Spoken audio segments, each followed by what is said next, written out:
Hey, what's up, everybody? Welcome back to Honest Spirits, where we try. Before you buy, hopefully. Hey, we got some dead guy stuff today. Yeah, it's kind of like a early Halloween episode. Because of where I work, I was provided some free samples of a bunch of the Rogue whiskeys. So we're going to kind of go through these fairly quickly. We've got today. We're going to do two of them in one episode.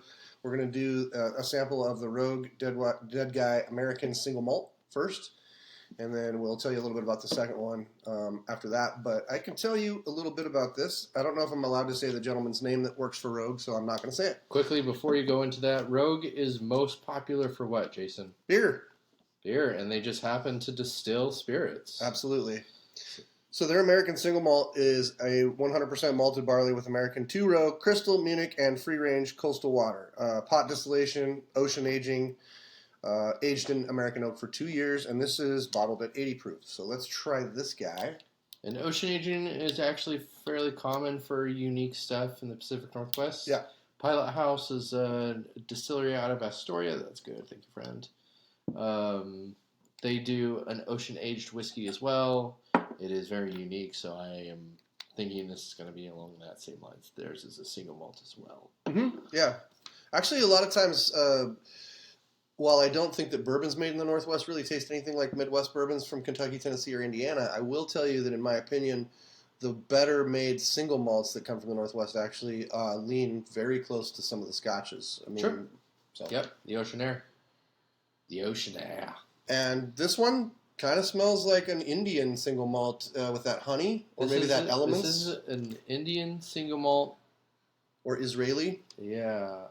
This almost reminds me of a Speyside leaning Highland with Indian or some sort of a worldly influence. Yeah, for sure. Cheers. Cheers. Yeah, so go ahead. Yeah. This is it's gonna get some like honeydew and honey and breadcrumbs, and it's got that young malted barley smell, nose kind of thing going. Mm-hmm. Jason, tell me about the palate a little bit. Yeah, so definitely get some barley notes, some kind of grain notes. It tastes young. There's not a ton of complexity there. Got not your jam. strong coffee notes, dude. It does have some coffee notes. Yeah, or even strong black tea. Yeah, maybe that's it. I don't drink tea or coffee, my friends, so I don't typically look for that in my whiskey. But yeah, overall, I think this retails for around $55. The complexity on it, it's not super complex. I'm gonna give it a 2. Yeah. It does have more than one note for sure. There's probably 3 or 4 That's hard for me, man. flavors. I mean, it's there's notes there. I mean, I'd probably give it a 2.5 because it's more complex than a lot of the single malts that I've nosed or smelled from the Pacific Northwest. You think so? On the palate, it's just kind of a downer for me. It leaves you wanting. Yeah. It's a little flat. Yeah. Drinkability is a 2. Yeah. Yeah. Just not a huge fan. I want more flavor. Plus, I mean, part of this is it's bottled at 80 proof, and we really don't drink any 80 proof whiskey. Unless it's Japanese. Unless it's Japanese or Yeah. Scotch, yeah. 90 proof is a little more common for us, and then actually 100 and up is a lot Kind of our wheelhouse. Yeah, kind of our wheelhouse. So, value. This is hard, man. I think this should be a $40 bottle, not a $55 bottle. Yeah, I agree. And it's definitely not horrible. It's just not awesome. Yeah. To be honest. I'd be curious about why Rogue decided to proof it all the way down to 80. Like, yeah, maybe did they taste it? Proof, did they taste it at 100, and did they taste it at 90 and decide like that they want this to be more of an entry level for something else? Could be. Sure. I will say it gets better with each sip. It definitely gets more drinkable with each sip. I made that, and it doesn't smell how it tastes. No, the nose is kind of different than the palate. I kind of don't mind the nose. Yeah, I wish that the palate was just a little more flavorful. But for a lot of people, this might be delicious. All right, so we're going to skip ahead to the second sample, which is, again, the Rogue Dead Guy Stout Cask Finish. So a little bit about this one. It's the same mash bill as their American single malt. It's also pot still distillation and ocean aged, but it's aged a little bit longer. So this is aged in American oak for 3+ years, and then finished in the Rogue Stout cask for over a year. That's a big deal. So Rogue's Stout is a really good beer. If you guys are into beer and you know anything about Northwest beer, Rogue's been around for a while, and they churn out some good stuff. Their stout's really good, and usually when you see finished stuff, I feel like it's months, not years. Yeah, usually. I have had a couple that have a very, very, very long finish, and that can either go really good, great, or really bad. Yeah. So it just depends on what you're finishing in, the quality of the barrel that you're finishing it in, a whole bunch of different things. Yeah. So again, this is their Rogue's Stout cask finish. It's funny, they used to call this Rolling Thunder. When I first saw this on the shelf about 5, maybe 6 years ago, I saw their whiskey finished in stout barrels, and I was skeptical. And one of my people that came into my store a lot kind of became a regular, and he's one of the people that turned me on to this, and I thought it was fantastic. That's a much higher proof, by the way. Instead of 80 proof, this is 97 proof. And I think the first time I bought it when it was still called Rolling Thunder, because now they just call all their whiskeys Dead Guy. Yeah. Wine finish, stout finish, but they call him Dead Guy. Hey, Rolling Thunder. I think it was over 100 proof. Is it? The first time I tried it. I wonder. Is it silent but deadly?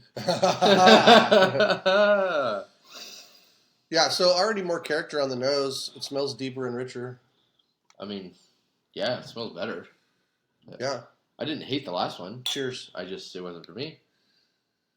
Interesting. A little bit of dried fruit. Some dark plums, maybe. Yeah, dark plum, cocoa nibs. Cocoa nibs. You like that? I like that. Pulled out the cocoa nibs. I like that one, mate. It smells like a dark stout. And I'm not a really big stout drinker, but I think it's going to surprise me. I like this one. I do. You get more of that plum note on the palate that he was talking about on the nose. It's a little bit like almost like a slightly dried fruit candied whiskey in a way. What do you think? I like it better than the last one, but I don't love it. That's but fair. I don't drink stouts. Yeah. And so this is like a rich, dark Caramel, burnt caramel, super, super dark, like a dark Belgian stout. I don't even know. This is interesting, my friends. If you're a beer drinker and you're like, hey, I kind of want to get into whiskey. Segway bottle right here. Great Segway bottle.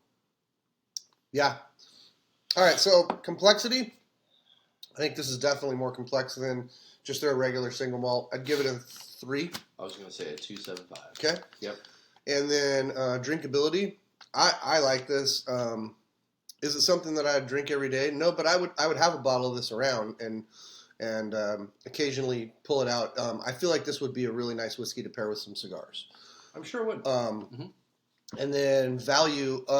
That's where I get a little frustrated, especially, and not just with Rogue, with a lot of Northwest whiskey makers, is they're very proud of their stuff. And boy, you better be making some stellar stuff. This is over $80 a bottle. Oof. I understand there's a dime to be made. I really get that. But you're not trying to compete with Buffalo Trace. Right. You're not trying to compete with the Woodenvilles of the world, the big guys. But it just isn't it, man. The value is it's just too much. Yeah, Man. 1.5 on value. Yeah. It's 1.25, 1.5, Yeah. maybe. Got to come down on the price, I think, for this to be a little bit more, I guess, just approachable. Yeah, approachable. But yeah, a couple of bonus episodes for you. We'll see you next time. We'll do a couple more whiskeys from Rogue. Again, thanks for the samples, guys. Appreciate it. And join us on Honest Spirits. Always smash that button. Subscribe. Right down here, last week's episode. Over yonder. That's right. All right, guys. We will see you next week. Peace. Peace.